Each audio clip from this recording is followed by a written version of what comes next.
Braden Gebhardt warming up here at the Bill Aker Complex as we see some Penguin fans intermingled out there in left field. They've certainly been pleased with how this game has unfolded, and that top of the fifth in particular where Youngstown State batted around.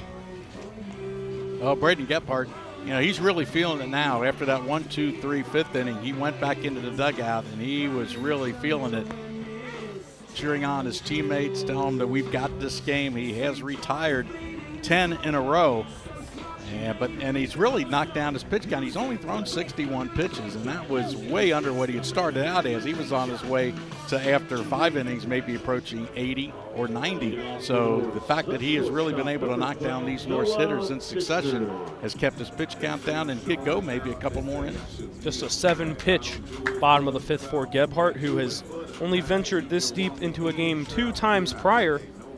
Completed 5 innings in his most recent outing against Purdue Fort Wayne, but 6 before that versus Milwaukee. 6 1/3 at Oakland prior to that, so really hitting his groove over this back half of the season and helping propel this Youngstown State team to a bunch of wins.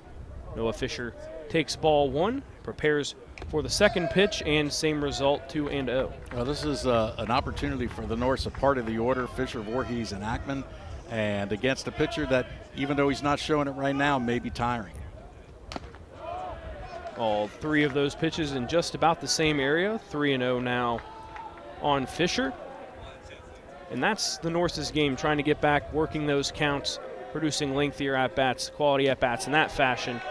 And Fisher taking 3-0 will find his way down to first base. First man to reach for NKU since Brandon Tucker.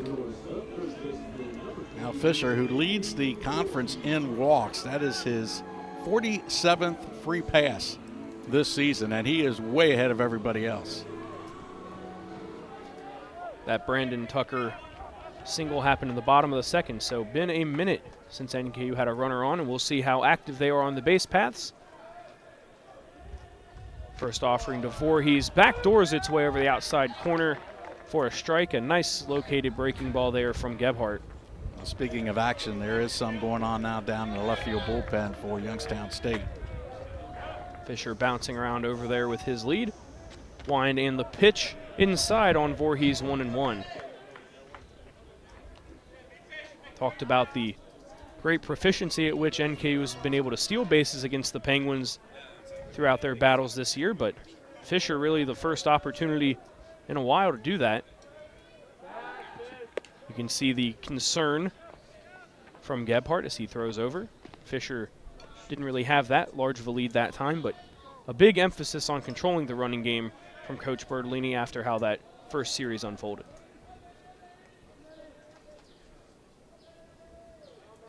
Double checks first base before throwing in, and Voorhees out in front of that breaking ball. Might have glanced it into the mitt of Francis, 1-2.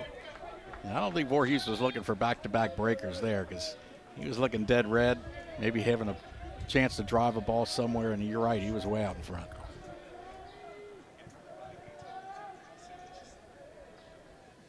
Pitch home, Voorhees, nice discipline, taking the high fastball, 2-2.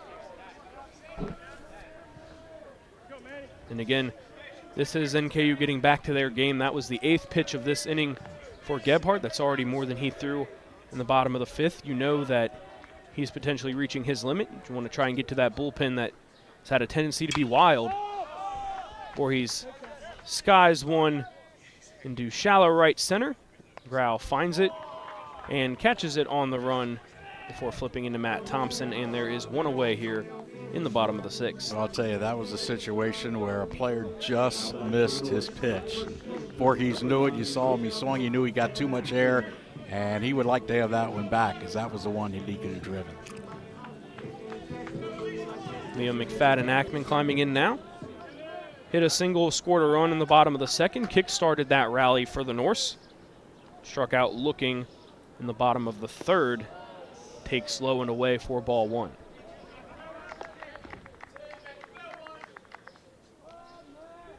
The more you can work these counts, work pitches from Gebhardt, you've got to think good things are happening, especially as you're digging into guys who have already had success today. Another throw over. Fisher forced to dive back this time. a little bit of a larger lead. Have to wonder how much the move of Gebhardt is potentially limiting Fisher's activity over there, as he did get Voorhees earlier. Another breaking ball flipped right over the plate. 1-1 the count.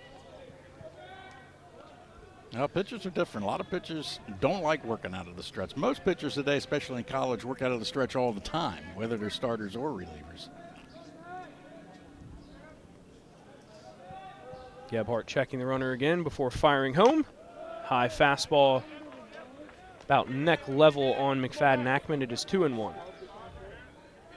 Another thing for pitchers, what a luxury it is to be able to just flip that breaking ball over the plate like that. I've seen Gebhardt do that a few times this inning, where it really keeps the emphasis on that as opposed to the fastball.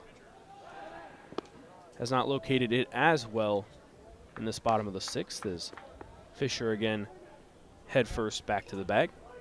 Now, you don't want to mislocate it against this guy. 12 home runs, 55 runs batted in. He can hurt you quick. Firing in, and that time the breaking ball misses wide. It's 3-1. Well, you mentioned the Norse game plan. Really wait out a pitcher. You're down 2 runs. You need base runners. This is a club with a season on-base percentage of .416. That's pretty impressive. Great to be able to get that commitment up and down the lineup, as that pitch just clips the outer black, and it has run full.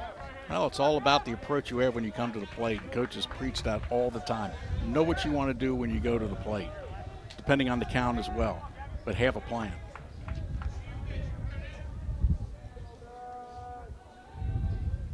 Payoff will not come yet, as there is another throw over to Fisher. Thinking a full count opportunity that the Norse might have some action going. Wouldn't be a bad spot for a hit and run here. Something else that is almost phased out entirely of some Major League Baseball, but still see it around here, is it's a bouncing ball to third. Only one play available for Braden O'Shaughnessy. It's to second base, where Matt Thompson corrals that throw, and there are 2 down. Well, payoff pitch, and it was located well by Gebhardt, and all that McFadden-Ackman could do was top it down to third. And I'll tell you what, you hit anything down to third, and the vacuum cleaner, which is Braden O'Shaughnessy, will take care of it.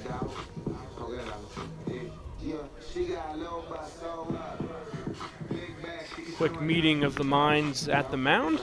A little bit of encouragement for Braden Gebhardt to push his way through this 6th inning. You know, you don't see that often, where a team will go to the mound and huddle around their pitcher without one of the coaches or the head coach coming out. And I think that's Braden O'Shaughnessy. He's the guy that really carries the kind of leadership role and the captain role for this club. And he brought everybody together and said, hey, we need one more out. Let's get it. Missing high to Nick Wimmers. You got to think in part that meeting comes because Wimmers and John Odom have had the most success against Gebhardt today. Hard hit balls in both at-bats, one going for an RBI double in Wimmers' case, and then Odom with the home run earlier, standing on deck looking for a chance to potentially provide some run production again as that breaking ball goes low.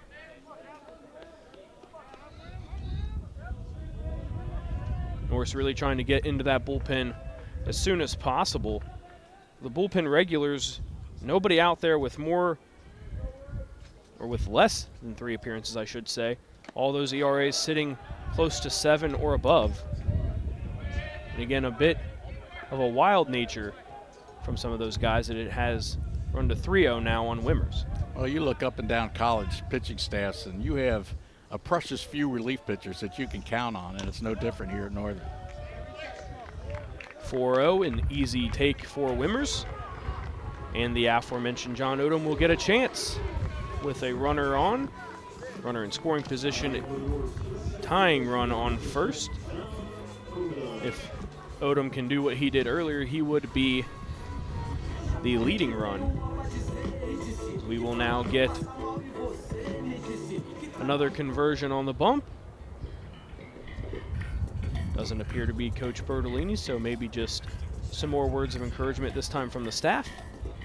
Looks like Shane Davis, the pitching coach, coming out. And he's got action down in the bullpen. He's got a right-hander throwing, it looks like. We can get a read on the number. It should be Patrick Gumto, who is throwing down there. Potentially just trying to eat some time for Gumto to get ready. Saw Gumto pitch the bottom of the 8th inning. He gave up that most important home run hit by Liam McFadden-Ackman that added a run, and really not only added an insurance run, but kind of put a block in the dam after that 5-run top of the 8th inning and gave the Norse a little momentum to go and finish it off in the top of the 9th. Couldn't agree more. If Youngstown State is able to hold the Norse scoreless in that bottom of the 8th, taking that 5-run 8th into the top of the 9th, have some more energy for those bats, but when you give up that long ball, especially one with the distance that McFadden-Ackman had on it, that can be deflating and take you out a little bit. Odom flew out to right and homer. That was a 2-run shot. This time he just holds off on what appeared to be a changeup from Gebhardt that dove just below the zone. Odom takes a breath, regroups, brings the bat back to his shoulder and awaits the second offering. It is bounced foul to third. O'Shaughnessy playing pretty tight to the line over there.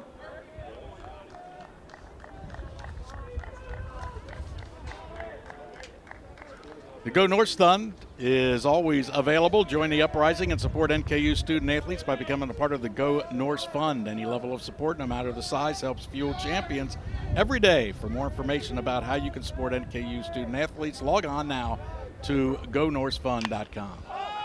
Odom just missing his pitch in the same manner that Voorhees did earlier. Thompson into shallow right, brings it in.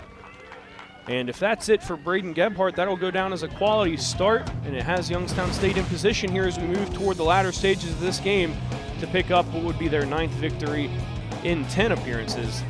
The Norse back at it. On the defensive side here, you're watching Youngstown State and Northern Kentucky on ESPN+.